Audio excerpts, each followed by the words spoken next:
What's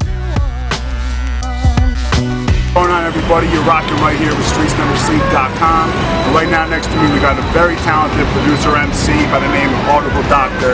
Introduce yourself, man. I am the Audible Doctor, the Brown Bag AllStars. I'm a producer, DJ, and MC.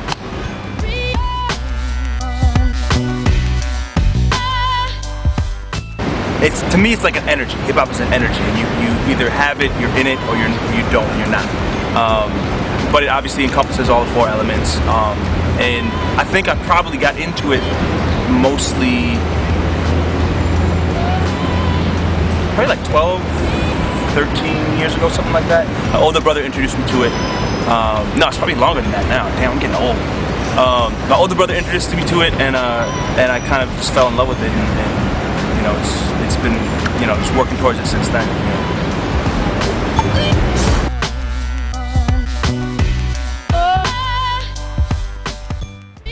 I think it has its positives and negatives to it. I think as a producer that raps, I can create beats that I feel like MCs well, I can form beats around an MC more because I understand the style of, you know, what goes into rapping and building a song around lyrics and stuff. But it also takes away because sometimes it ruins the creativity of making a beat because I'm thinking too much about, could somebody rap to this? Do I need to change it so somebody can rap to it? And it kind of destroys the creativity of it. And on the rap end, it's the same thing too. I'll be listening to a beat that I'm trying to write to, and I'll be thinking too much about the actual content of the beat and trying to go with a sample or with something like that musically, as opposed to just thinking about the art form of writing and rapping and stuff. So it really goes both ways. It lets you kind of it allows you to see more from both sides, but it also kind of takes away because you think too much about both sides at the same time.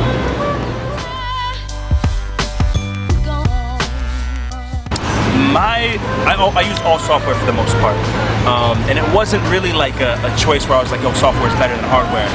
But from when I started, I didn't have the money to buy an MPC or to buy the real equipment and stuff, so I pretty much got what I could get my hands on, which was software. I started with Fruity Loops originally, and I couldn't figure that shit out. But then I got into using Sony Acid Pro like years and years and years ago, and that's what I still use. I actually had to downgrade the operating system of my computer to run it because it's such an outdated program. But primarily, yes, Sony Acid Pro with Reason and Pro Tools. And I use like an MPD to pound out some things sometimes and stuff, but for the most part, it's just the combination of the three software. Members in it and what it consists of? Yeah, the Brown Bag AllStars, we have a lot of affiliates, kind of like Wu-Tang. But the core group is myself, I'm a producer and rapper, J57, who's a producer and rapper, Soulkhan, who's another rapper, Concept, who's another rapper, and we have two DJs, DJ Element, who DJs as well as produces, and we have E Holla, who's our other DJ as well.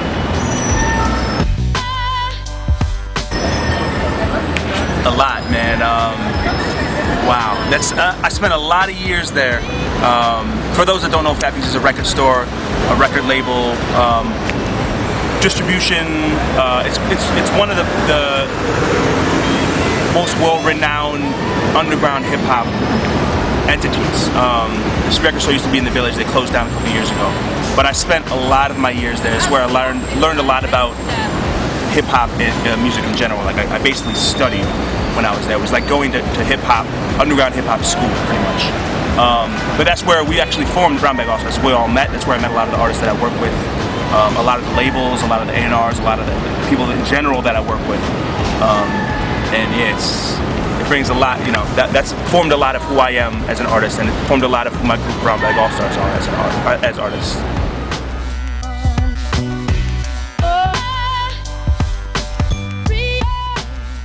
It's amazing to me. I'm still kind of, because I have a couple things in the works that haven't dropped yet. I'm still like, there's artists that I'm working with that 10 years ago I would have never thought that I would have worked with. And it's very humbling, and it's amazing to me to be able to work with some of the artists that I'm able to reach now. And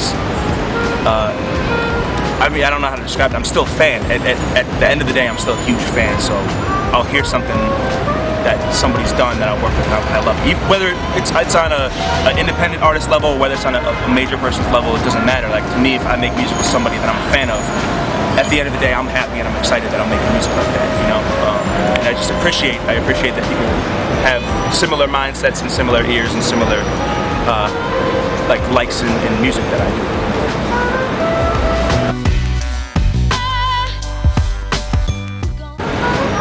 So I was in Wisconsin for all through high school, graduated high school, went to college for a year in Milwaukee, Wisconsin.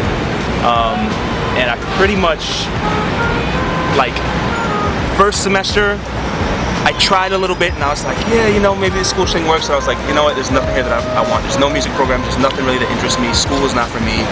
I'm not interested in anything but music. So the whole second semester I was like, fuck it. And I did like martial arts courses and all this bull, like just wasted a shit ton of money basically. And after that I was like, you know, there's really no reason I'm going back to school. I love music, this is what I want to do. There's no way I can do that at a four-year college in Wisconsin. So I basically made up my mind. One of my friends is already out here going to an audio school. So I made up my mind like fuck it, I'm just gonna come to New York, go to the audio school, and then just see what I can do out here with music. And that's what I've been doing since then. I have to look back. That was 2004, so I'm still here. Yeah.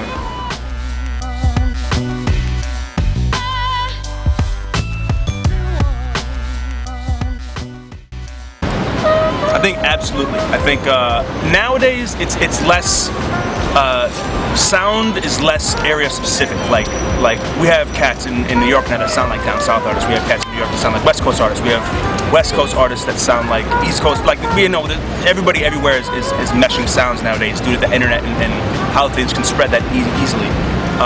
There's far fewer regional sounds, but I'd say back in the day it absolutely did, because coming up I wasn't just interested in just the East Coast sound or just the down south sound or just the New York side.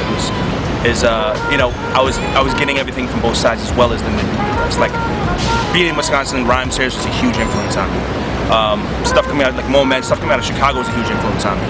Stuff out of Outkast, stuff out of Atlanta was a huge influence on me. Stuff out of New York was obviously a huge influence. Stuff on the West Coast, all the Tupac and all the, you know, the Death Row and all, that whole movement was huge. You know, Snoop and all that was a huge movement. So I think being in the middle of the country kind of allowed me to have a more open mind about music and not necessarily pigeonhole myself. There's a huge New York mentality of like, nah, East Coast is right, we're always right, we gotta stick to our sound and, you know, never deviate from what we do, I think it kind of ruins a lot of creativity because you're not allowing yourself to be open to new sounds and stuff. So I think it definitely gave me an advantage to have that, you know, both coast influences in my music.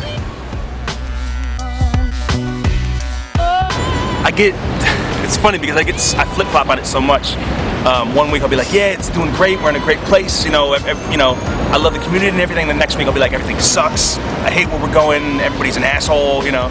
I think generally, again, it goes both ways. It's with where we are in the internet age and with the style of music and people having different sounds and kind of opening up, it allows people to put their own music out there and create their own following based on solely their style and content. So it's gotten a lot away from having to have a machine behind you and having to you know, fit into a box to get somewhere.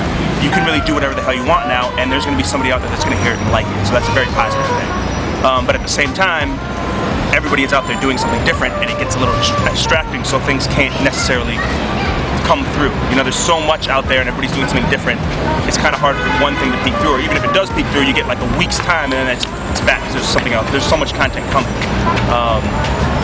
But I mean, I think it is. I think it's good. Overall, it's a good thing that you can't tell where people are from anymore. You can't say, oh, that dude's from this place or that dude's from this place. Like, there's a lot of times there's a lot of new artists out there that I'm like, yo, this dude's dope. Where's he from? Because you can't tell from their style of music, you know. And I think that overall, that's a positive thing.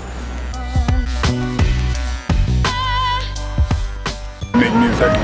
Primarily, it's music. Like, a lot of the records that I sample are songs that I listen to, like old funk and soul songs.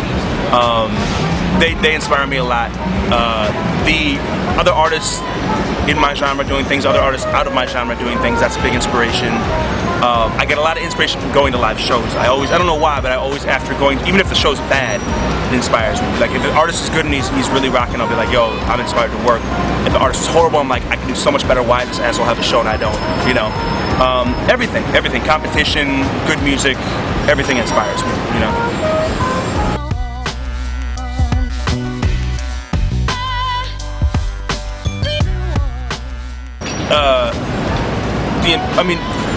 hip hop has always been about being cool. It's always been about, you know, being cooler than somebody else. But it used to be about skill, being like, I'm cooler than you because I have better talents and better skill.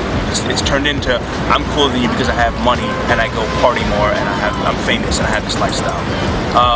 Which, if you actually do have that lifestyle, I'm not mad at that. Have fun with it. I think the main thing people could do is be more genuine. You know, even if you are in the street killing people, you can rap about it if it's a genuine thing to you, just don't glorify it. Don't be like, I'm so cool because I'm shooting these people on the street and selling drugs and doing this shit. Like, you could be like, this is what I've been through, and this, nobody really wants to be in the street killing people, and that's not fun for anybody, you know what I mean? Like, just be genuine about it and come from an honest place, and I think that's all you can do. It doesn't matter what you talk about, what your content is, what you've been through, as long as it's a genuine thing and you don't glorify negative things, then it's good, you know, then you're a positive role model, and people catch on to that. I used to listen to Nas all the time. He had a lot of stories about like negative things, but he said it from a point of view saying like, I'm seeing these things happen. He wasn't like, it's so cool that this is happening. He's like, I'm seeing these things happen. And it gave me the mentality of like, wow, fucked up things do happen, and it's not cool. Like that's how some people live, and that's crazy. You know, it wasn't like, I wasn't excited like, I'm gonna go get in the street and do some shit. It was like, it kind of opened a window to me and showed me a world that I wasn't really accustomed to. But, you know, as long as you're honest about it, I think it's positive, you know?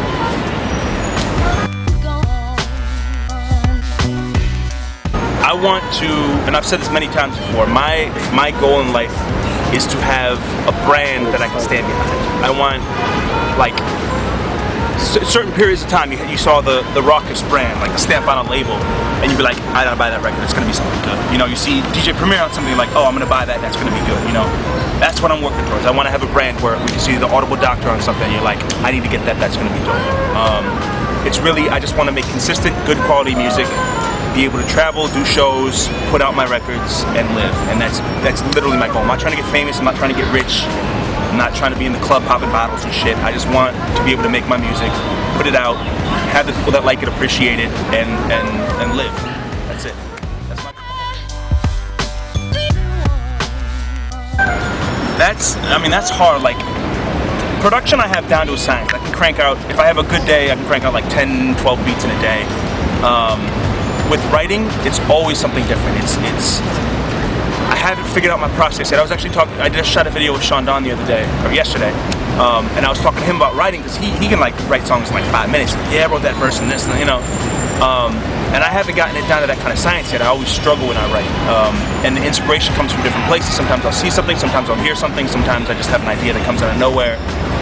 But rarely can I just sit down and write a full song from start to finish. I usually bits and pieces. I'll come up with lines on the train, I'll come up with lines while I'm walking, and I'll kind of piece things together, and it's an evolving process that I haven't figured out yet. I still struggle every time I write. But it's getting better. And it's one of those things that, you know, the more you do it, the better you get at it. But I still haven't learned my process. I don't know, dude. That's really, because it's not even, I wouldn't even, a hip hop album probably wouldn't even be in that.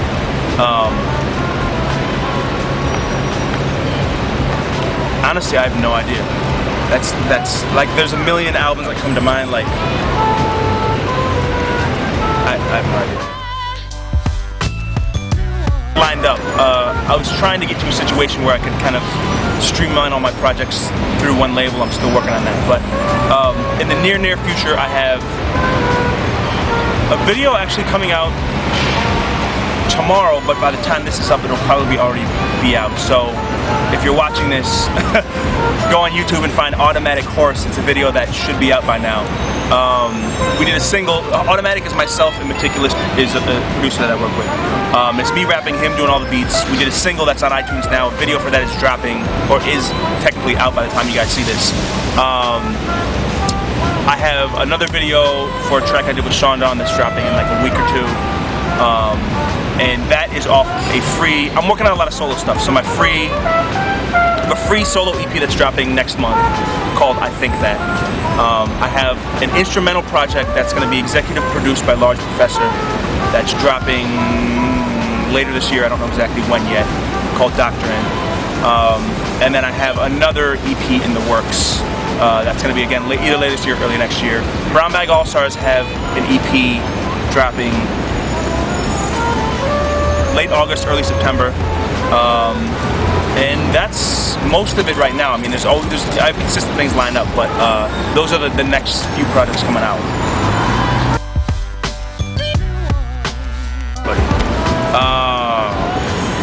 Gladys Knight. I know that's a weird answer. I know it's really random, but I would work with Gladys Knight. How come? She's my favorite. She's probably my favorite artist ever. Something about her voice and the way she writes and the way she sings is, I don't know. I fucking love Gladys Knight. And it's a super random thing to say, but I love Gladys Knight.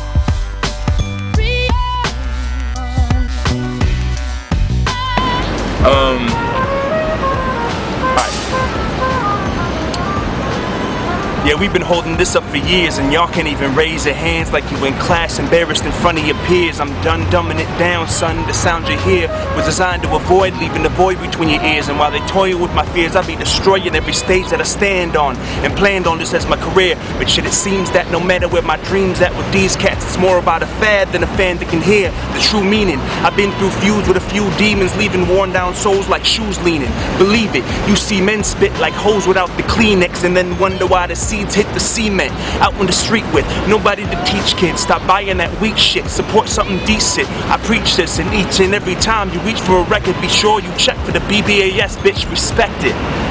StreetsNeverSleep.com.